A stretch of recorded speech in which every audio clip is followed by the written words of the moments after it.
पिछले लेक्चर में कहाँ तक पढ़े थे हम लोग? यानी हम लोग जो है जो पुष्प की संरचना के बारे में अध्ययन कर लिए थे ना कि पुष्प के कुल कितने भाग होते हैं? 4 भाग होते हैं और चारों का कार्य भी हमने देख लिया था। आज जो है जो पुष्प के जननांग हैं, आपको 2 पुष्प के जननांग बताए गए। कौन कौन सा बताया गया था? एक तो जो नर जननांग है उसको क्या बताया गया था? पुंमंग। क्या बताया गया था? पुंमंग। और दूसरा क्या बताया गया था? मादा जननांग। किसको बताया गया था? इस तरीके से बताया गया था। ये दोनों आपने पढ़ लिया था। आज हम क्या करते हैं, देखते हैं पुष्प के जननांग। तो पुष्प के जननांग में 2 चीज यानी नर और मादा। तो सबसे पहले हम पुष्प का नर जो है जननांग पुंकेसर के बारे में देखते हैं। पिछले लेक्चर में आपने पुंकेसर के बारे में अध्ययन भी किया था कि पुंकेसर किसे कहते हैं। कोई बताएगा पुंकेसर क्या होता है? पुंकेसर किसे कहते हैं? हाँ, बताया गया था कि जो पराग कोष होते हैं और पतंतु ये दोनों मिलकर क्या बनाते हैं? पुंकेसर का निर्माण करते हैं। क्या बताया गया था कि पराग कोष और पतंतु दोनों मिलकर क्या बनाते हैं? पुंकेसर का निर्माण करते हैं। अब चूंकि जो इसमें पतंतु होता है इसका कार्य क्या है? तो पतंतु का कार्य सिर्फ एक ही कार्य है। ये सिर्फ एक कार्य क्या करता है कि ये पुष्प से परागकोष को जोड़े रखता है। इसका कोई और दूसरा कार्य नहीं है। यानी पतंतु का सिर्फ एक ही काम है कि ये क्या करता है कि ये परागकोष को क्या करता है? फूल से जोड़े रखता है। और इसी परागकोष को दूसरे नाम जैसे लघु बीजाणु पर्ण के नाम से भी जाना जाता है। बताया जा रहा है कि परागकोष को दूसरा किस नाम से जाना जाता है? लघु बीजाणु पर्ण के नाम से भी जाना जाता है। हम थोड़ा सा परागकोष के बारे में देखते हैं। हमने पतंतु का कार्य देख लिया। पतंतु का सिर्फ एक ही कार्य है, वो सिर्फ क्या करता है? परागकोष को पुष्प से यानी उससे जोड़े रखता है। अब मुख्य कार्य जो है किसका है? परागकोष का है। किसका है? तो परागकोष का। तो हम क्या करते हैं, ये परागकोष को देखते हैं। तो जो परागकोष होता है बेटा, परागकोष जो है एक द्विपाली संरचना होता है। क्या होता है? द्विपाली संरचना होता है। यानी वो 2 भागों में बटा होता है। कितने भागों में बटा होता है? अगर आप देखोगे, जैसे मान लो कि यहाँ पर हम क्या करते हैं, ये अगर हम लेते हैं कि मान लो ये क्या है, कोई ऐसे इसका थोड़ा संरचना बना लेते हैं।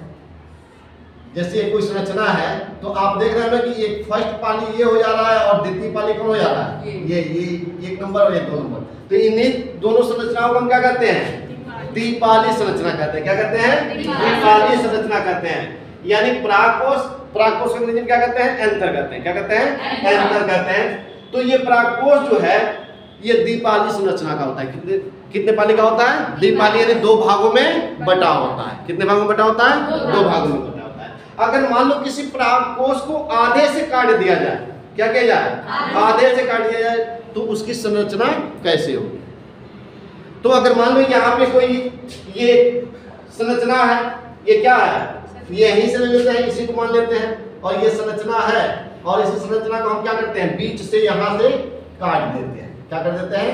काट देते हैं। तो देखना इसमें इस तरह की कुछ संरचना का क्या होगी? निर्माण होगी। ये संरचना कैसे बनेगी? कुछ इस तरह की बनेगी। यानी यह संरचना जो है, इसमें जो है जो प्रथम पाली है, यानी फर्स्ट पाली में कितने? 2 प्रकोष्ठ और द्वितीय वाले में कितने प्रकोष्ठ? 2। यानी कुल मिला के 4 प्रकोष्ठ यानी 4 कक्षाएं दिखाई देंगी।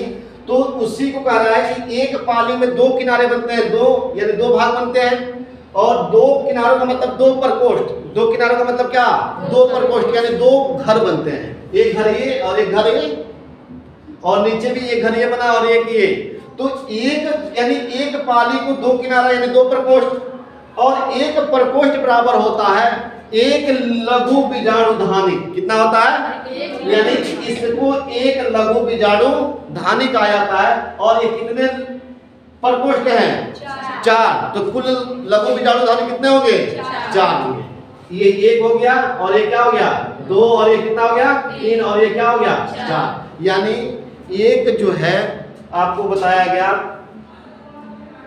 यहाँ पे मैंने इसका संरचना बना के रखा है, आप देखो उसका संरचना को आप देखोगे तो इसमें कितने बन रहे हैं लघु बीजाणु, कितने बन रहे हैं 1 2 3 4, कितने बन रहे हैं 4 बन रहे हैं। ठीक है, अब जो है एक लघु बीजाणु की संरचना कैसे होती है, अब हमें क्या करना है, हमने लघु बीजाणु तो जान लिया कि ये वाले जो भाग होते हैं ये क्या होते हैं, वो जो संरचना होती है वो कैसी होती है, लघु बीजाणु धानी होती है। जो प्रकोष्ठ होते हैं उसे क्या कहा जाता है, लघु बीजाणु धानी कहा जाता है। अब एक लघु बीजाणु धानी जो है की संरचना क्या होगी, तो बताया गया कि देखो एक लघु बीजाणु धानी की संरचना जो है कुछ इस प्रकार की दिखाई देगी। यानी इसमें क्या होगा, जैसे ये 4 कोष्ठ है ना, मैं एक बार थोड़ा सा और यहाँ सिंपल बना रहा हूं। जैसे यहाँ देखो, ये मान लो एक ये हो गया और ये प्रकोष्ठ हो गया और ये क्या हो गया, प्रकोष्ठ हो गया और ये प्रकोष्ठ हो गया। अगर हम क्या करें, यहाँ देखें तो कुछ इस तरह की संरचना आपको दिखाई देगी, देख रहे हो ना, यानी इसकी कुछ संरचना क्या होगी, इस आकृति में दिखाई देगी। तो जो ये बाह्य वाला जो है ना, ये बाह्य को दिखाई दे रहा है, इसको कहा जाता है बाह्य त्वचा कहा जाता है। यानी इसकी संरचना में देखोगे तो जो ये यानी एक स्तर का बना होता है, एक ही स्तर का होता है, इसी जो क्या कहा जाता है, बाह्य त्वचा कहा जाता है। क्या कहा जाता है, एपिडर्मिस कहा जाता है। क्या कहा जाता है, एपिडर्मिस। यानी यह एक स्तरीय होता है। क्या होता है, एक स्तरीय का मतलब एक ही, ये सिंगल परत का होता है। क्या होता है, सिंगल परत का होता है। इसके बाद जो है इसके अंदर एक और ऐसे परत दिखाई देती है, जैसे यहाँ पे देखो दिखाया गया, जैसे इस परत को हमने क्या कर दिया, बाह्य त्वचा कर दिया। अब एक परत और इसके बाद पाया जाता है, उस परत को कहा जाता है एंडोथेसियम। क्या कहता है, एंडोथेसियम, यानी अंतःस्थीसियम। क्या कहता है, इसकी भी संख्या कितनी होती है, एक ही होती है। इस परत को क्या कहता है, इसको आपने देख दिया, और इस परत को क्या कहा गया, एंडोथीसियम। क्या कहा गया, एंडोथीसियम। इसके बाद जो है ना, इसके बाद जो है यहाँ पर जो है एक और परत होती है। इस परत की संख्या 1 भी हो सकती है, 2 भी हो सकती है, या 3 भी हो सकती है। यानी यह संख्या इसके बाद, यानी एंडोथेसियम के बाद की जो परत होती है वह परत जो है, उस परत को कहा जाता है मध्य स्तर, यानी मिडिल लेयर कहा जाता है। क्या कहता है, मिडिल लेयर। इसकी संख्या जो है 1 भी हो सकती है, यानी ये एक स्तरीय भी हो सकता है, या 3 स्तरीय भी हो सकता है। तो इसकी संख्या क्या बताया गया, 1 से 3 तक हो सकती है। उसके अंदर वाले भाग को कहा जाता है टेपिटम। क्या कहता है, टेपिटम। और ये टेपिटम जो है, इसी टेपिटम के अंदर जो है लघु बीजाणु जनक उत्तक पाए जाते हैं। यानी देख रहे हो कि ये क्या है, ये आपका टेपिटम है, और टेपिटम के अंदर जो है अनेक कोशिकाएं पाई जा रही है। बहुत सारी क्या पाई जा रही है, कोशिकाएं पाई जा रही हैं। और यही कोशिकाएं जो हैं आपस में मिलकर, यानी बताया जा रहा है कि ये कोशिकाएं आपस में मिलकर किसका निर्माण करती हैं, लघु बीजाणु जनक उत्तक का निर्माण करती हैं। अब कुल जो है यहाँ पे लघु बीजाणुजन क्या बनते हैं, उत्तक का निर्माण होता है। और आपको यही उत्तक जो है आगे चलकर नर युग्मक का क्या करते हैं, निर्माण करते हैं। यानी इसी से नर युग्मक का क्या होता है, निर्माण होता है। यानी आपने देखा कि एक लघु बीजाणु की संरचना में जो है कुल कितने स्तर होते हैं, 4 से 6। अगर यहाँ पर एक मध्य वाले में अगर एक स्तर होगा तो इसकी संख्या 4 से 6 होगी, यानी 1 से 4 होगी। अगर मान लो कि यहाँ पे 3 हो जाती है तब क्या होगा, 4 से 6 भी हो सकती है। तो ये कुल कितने स्तर में होता है, 4 से 6। अब हम आते हैं, हम थोड़ा सा देखते हैं कि जो ये 4 इसके भाग होते हैं संरचना में। आपने 4 भाग देखा, कौन कौन सा, बाह्य त्वचा और एंडोथेसियम और मध्य स्तर और टेपिटम। इनका कार्य क्या है, हम इनके कार्य के बारे में क्या करेंगे, अध्ययन करेंगे। तो बताया जा रहा था आप लोगों की इनके जो 4 भाग हैं, यानी बाह्य त्वचा, अंतःस्थीसियम, मध्य स्तर और टेपिटम, इनका कार्य क्या है। तो हम इनके कार्य के बारे में देखते हैं कि यानी जो लघु बीजाणु की जो संरचना है, जो इसके मुख्य 4 भाग हैं, इन चारों भागों का कौन कौन सा काम है। तो इसमें सबसे पहले बाह्य त्वचा है यानी एपिडर्मिस है। एपिडर्मिस क्या करता है, जो प्रोटेक्ट देने का काम करता है। ये क्या करता है, यानी सुरक्षा प्रदान करने का कार्य करता है। ये इसको क्या करता है, सुरक्षा प्रदान करता है। दूसरा जो है अंतःस्थीशियम है, यानी एंडोथीशियम या मध्यस्तर, ये दोनों मिलकर क्या करते हैं, परागकोश को स्फुटन में सहयोग करते हैं। परागकोश का स्फुटन यानी परागकोश का स्फुटन का मतलब है कि परागकोश जब परिपक्व हो जाते हैं तो उन्हें फोड़ने का काम करते हैं। फोड़ना समझते हो, जैसे मान लो ये चिपके हुए हैं और ये ऐसे है, और ऐसे होने के बाद से क्या होता है कि अपना यहाँ से जगह यहाँ से क्या कर दिया, छोड़ दिया, और इसमें से जितने भी क्या है ये परागकोश है वो क्या हो जाते हैं, बाहर निकल जाते हैं। तो यानी यह परागकोश को फोड़ने का कार्य करता है। यहाँ पे बना सकते हो, यानी परागकोश को फोड़ने का काम करता है।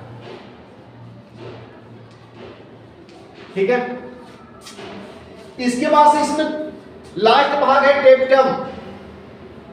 टेप्टम बड़ा महत्वपूर्ण भाग है इसका। टेप्टम जो है इसमें जितना कुछ भी निर्माण होता है उन सबको पोषण देने का काम कौन करता है, टेप्टम करता है। कौन करता है, टेप्टम करता है। इसके साथ साथ टेप्टम का कुछ और भी कार्य है, जैसे यूवी सेकाय और यूवी सेकाय, ये 2 भाग में होता है, इसमें अभी आगे मैं बताऊंगा। और इसके बाद से एक प्रकार का क्या करता है, एंजाइम का, यानी काइलेज एंजाइम को क्या करता है, स्रावित करता है। और काइलेज एंजाइम जो है काइलेज को क्या करता है, तोड़ने का कार्य करता है। तो ये इसके क्या हो गए, मुख्य भाग, और मुख्य भाग के क्या हो गए, कार्य हो गए। जो देखो बेटा टेप्टम जो होता है, एक चीज ध्यान रखना, जो टेप्टम होता है वह बहुकेंद्रिक होता है। क्या होता है, बहुकेंद्रिक। इसमें देख रहे हो, इसमें बहुत सारे केंद्र क्या हो जाते हैं, पाए जाते हैं। क्या होते हैं, बहुकेंद्रिक होते हैं। और यही जो लघु बीजाणु, जैसे एक इसका चार्ट जो है, एक छोटा सा मैं और आप लोगों को जो है, जैसे इसको अगर हम क्या करें, इसको अगर और बड़ा करके देखें इस वाले भाग को, तो देख रहे हो ना, ये टेप्टम है ना बेटा, ये टेप्टम है। और टेप्टम के अंदर क्या है, कोशिकाएं हैं। क्या है, कोशिकाएं हैं। इन कोशिकाओं की संख्या क्या होती है, अधिक होती है। कोशिकाओं की संख्या क्या होती है, अधिक होती है। और यही कोशिकाएं क्या होती हैं, यानी एक दूसरे से जुड़ के कुछ कोशिकाएं क्या होती हैं, कुछ कोशिकाएं नष्ट होती हैं, तो कुछ कोशिकाओं को क्या करती हैं, पोषक प्रदान करती हैं। और वो जैसे पोषक पाते हैं उनके क्या होते हैं, आकार में बड़े हो जाते हैं। क्या हो जाते हैं, बड़े हो जाते हैं। फिर वो कोशिकाएं जो हैं एक दूसरे से क्या होती हैं, जुड़ी हुई रहती हैं। क्या होती हैं, जुड़ी हुई रहती हैं। तो हम लोग पढ़ रहे थे, ये सब पढ़ लिए थे, जो एंडोथीशियम है उसका कार्य क्या है। यानी हम लघु बीजाणु उत्तक के बारे में भी देख लिए थे कि ये क्या होता है, जो इसमें कोशिकाओं की, यानी टेप्टम में क्या होता है, जो कोशिकाएं बनती हैं उन कोशिकाओं को क्या कहता है, उन्हीं कोशिकाएं, वही कोशिकाएं आपस में मिलकर क्या बनाती हैं, लघु बीजाणु उत्तक का निर्माण करती है। आगे जो है ये जो लघु बीजाणु उत्तक है, ये इसमें कार्य कैसे होता है, यही आगे चलकर क्या बनाते हैं, नर युग्मक का निर्माण करते हैं। तो नर युग्मक का निर्माण करने की प्रक्रिया में होता क्या है, तो सबसे पहले जो है आपको बताया गया कि यहाँ से लघु बीजाणु जनन, यानी इसको कार्य देख लिया, यानी लघु बीजाणु जनन क्रिया स्टार्ट यहीं से प्रारंभ होती है। और इसको जो है लघु बीजाणु जनन को जो है प्रारंभिक परागकण के नाम से भी जाना जाता है। क्या कहा जाता है, इसको जो है प्रारंभिक परागकण के नाम से जाना जाता है। जैसे मान लो आप लोग यहाँ तक तो समझ लिए, अब क्या किया गया कि इसमें देखो, इसका जो है आप क्या करते हैं, यहाँ पे हम देखते हैं ये वाला जो पहला वाला परत है, इसी को हमने थोड़ा सा बड़ा कर दिया कि कैसे जो है लघु बीजाणु का विकास कैसे होता है, ये कैसे जो है परिपक्व होते हैं। तो सब जैसे इसका मैंने बनाया, ये पहले परत को क्या कहता है, एपिडर्मिस कहा जाता है, दूसरे को क्या कहता है, एंडोथीशियम कहा जाता है, तीसरे को क्या कहता है, मिडिल लेयर कहा जाता है, और ये क्या होता है, टेप्टम। और टेप्टम के अंदर क्या पाई जाती हैं? कोशिकाएं पाई जाती हैं। ये विकास कैसे करती हैं बेटा? तो देखो इसमें जो कोशिकाएं हैं, ये कोशिकाएं क्या होती हैं, जैसे इसमें से कुछ कोशिकाएं मरती हैं और कुछ कोशिकाओं को उसी से पोषण मिलता है, क्योंकि आपको बताया गया है कि जो टेप्टम होता है ये क्या करता है? पोषण देने का कार्य करता है। तो पहला तो देखो ये पोषण कैसे देगा कि इसी में से कुछ कोशिकाएं, मान लो कि ये कोशिकाएं क्या हुई, मरी, तो यहाँ पर एक नए कोशिका का क्या हुआ? निर्माण। क्या हुआ? ये एक नया कोशिका क्या किया? विकास अपना कर लिया। फिर कुछ कोशिकाएं यहाँ पे मरी, तो यहाँ पे कुछ कोशिकाएं मरी यहाँ से, तो ये क्या कर लिया? अपना विकास कर लिया। इस तरह से कोशिकाएं मरती जाएंगी और कुछ कोशिकाएं क्या होती जाएंगी? अपना पोषण उनसे प्राप्त करती जाएंगी और इस प्रकार की एक नई संरचना का क्या हो जाएगा? निर्माण हो जाएगा। और ये जो कोशिकाएं होंगी, ये जो कोशिकाएं बनेंगी, ये आपस में जुड़ी हुई होंगी। और किससे जुड़ी हुई होती हैं? जीव द्रव्य तंतु से। ये जिससे जुड़ी होती है इसको क्या कहता है? जीव द्रव्य तंतु। एक चीज है, जब इन कोशिकाओं को क्या किया गया, जैसे मान लो इसके अंदर जो कोशिकाएं थी, इन कोशिकाओं में से एक कोशिका को निकाल के देखा गया, तो ये पाया गया कि ये कोशिकाएं जो होती हैं द्विगुणित होती हैं। क्या होती हैं? द्विगुणित होती हैं। क्या होती हैं? द्विगुणित होती हैं। अब ये जो कोशिकाएं निकली हैं ये क्या है? द्विगुणित है। क्या है? द्विगुणित है। अब ये द्विगुणित, ये भी द्विगुणित है, ये भी द्विगुणित है और ये भी क्या है? द्विगुणित। लेकिन ये किससे जुड़ी हुई है? जीव द्रव्य तंतु से। इन्हें जो है इनका विकास करने के लिए, यानी इनको पराग कण के रूप में बदलने में, पराग कण के रूप में बदलने के लिए इससे जो जुड़ा हुआ है इसको खत्म करना होता है। तो इसके लिए कोशिकाएं क्या करती हैं? अपने ऊपर जो है एक नए परत का निर्माण करती हैं, यानी काइलोज का क्या करती हैं? अपने ऊपर एक परत बनाती हैं। क्या बनाती हैं? काइलोज का एक परत बनाती हैं। और ये परत जो है, जब ये परत बन जाता है तो ये इनसे क्या हो जाती है? अलग हो जाती है। और फिर परत बनने के बाद से इन कोशिकाओं के अंदर क्या होता है? अर्धसूत्री विभाजन होता है। क्या होता है? यहाँ पे अर्धसूत्री विभाजन होता है। तो एक जब ये अर्धसूत्री विभाजन होता है तो इसमें से जो द्विगुणित जो संरचना होती है वह समाप्त हो जाता है और ये कितने में बढ़ जाती हैं? 4 भागों में बढ़ जाती हैं। और यही आगे चलकर क्या करती हैं? परागकण का निर्माण करती है। क्या बताया गया? परागकण का निर्माण करती है। अच्छा, ये बताया गया कि जीव द्रव्य क्या है? तो मैंने बताया कि जीव द्रव्य क्या है? कोशिका झिल्ली, कोशिका द्रव्य और केंद्रक, इन तीनों को मिलाकर क्या बनता है? जीव द्रव्य बनता है। ये आप लोगों को पिछले लेक्चर में बताया गया था। और इसी संरचना को क्या कहा जाता है? लघु बीजाणु जनन कहा जाता है। क्या कहता है? लघु बीजाणु जनन संरचना। यानी यहाँ पर लघु बीजाणु जनन संरचना क्या जाता है? निर्माण हो गया। अब हम लोगों को पढ़ना क्या है?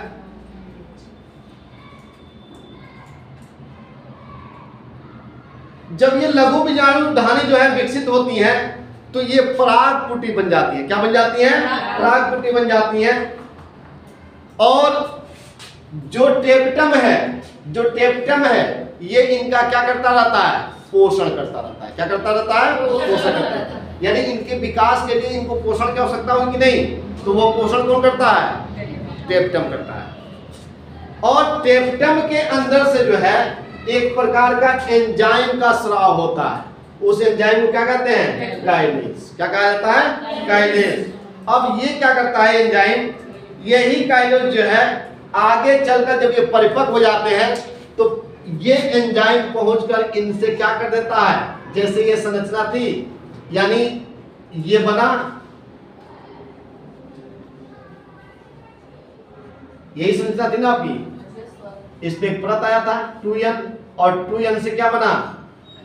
क्या बना जी? एक ऐसे काइलोज, यानी 4 कोशिकाओं को इसने क्या कर दिया? निर्माण किया। ऐसे बताया गया था ना आप लोगों को, या इसी को बना दो ऐसे करके, इसने क्या कर दिया? बना दिया। अब ये क्या होगा? इसको खत्म करने का काम कौन करेगा?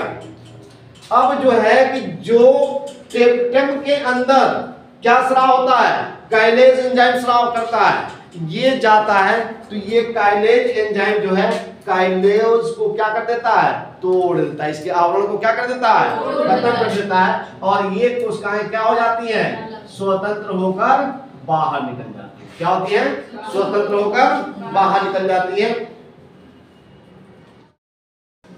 आपको बताया गया कि ये जो परागकण है ये क्या होते हैं, द्विगुणित होते हैं, और इनके ऊपर क्या होता है, काइलोज का एक अस्तर का निर्माण होता है, एक परत का निर्माण होता है, और यही परत जो है बाद में क्या होते हैं, अर्धसूत्री विभाजन करके, और एक इसमें चतुष्क संरचना यानी 4 भागों में क्या हो जाते हैं, बट जाते हैं।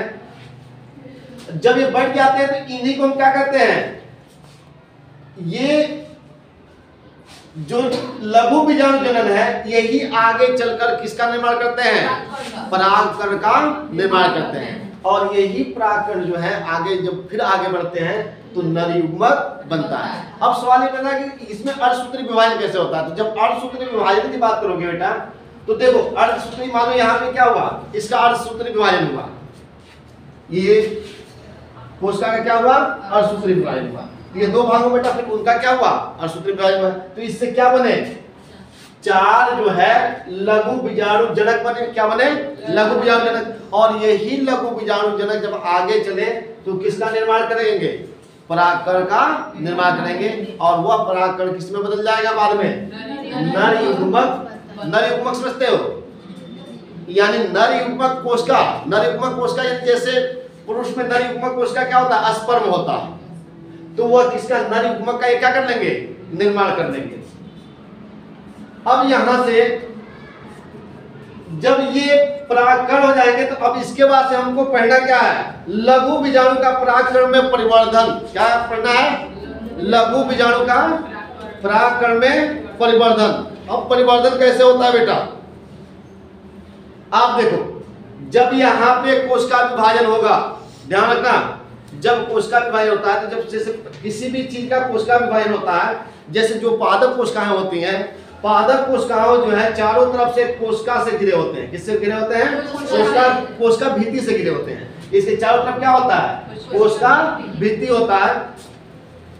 ये कोशिका भित्ति जो है सेलुलोज और पेक्टिन की बनी होती है। किसकी बनी होती है, ये जो कोशिका भित्ति है, आपको बताया गया कि ये जो कोशिका भित्ति है ये सेलुलोज और पेक्टिन की बनी होती है। किसकी बनी होती है, पेक्टिन। सेलुलोज समझते हो, सेलुलोज समझते हो, यानी भोज्य पदार्थ में जो क्या बनता है, आप लोगों को बताया गया था पाचन क्रिया में ग्लूकोज बनता है ना, तो बहुत सारे ग्लूकोज का क्या बदला हुआ रूप क्या होता है, सेलुलोज होता है। और जब कोशिका विभाजन होती है बेटा, तो कोशिका विभाजन में सबसे पहले क्या होता है कि सबसे पहले कोशिका के अंदर क्या क्या होता है, केंद्रक होता है, इसके बाद से कोशिका द्रव्य होता है। तो इसमें सबसे पहले केंद्रक का बंटवारा होता है, ध्यान रख लेना। जब कोशिका विभाजन होती है तो कोशिका विभाजन में पहला काम किसका होता है, केंद्रक का बंटवारा होता है। उसके बाद से किसका होता है, उसके बाद से जो कोशिका द्रव्य है उसका बंटवारा होता है। तो मान लो कि जब इसमें कोशिका विभाजन होगी,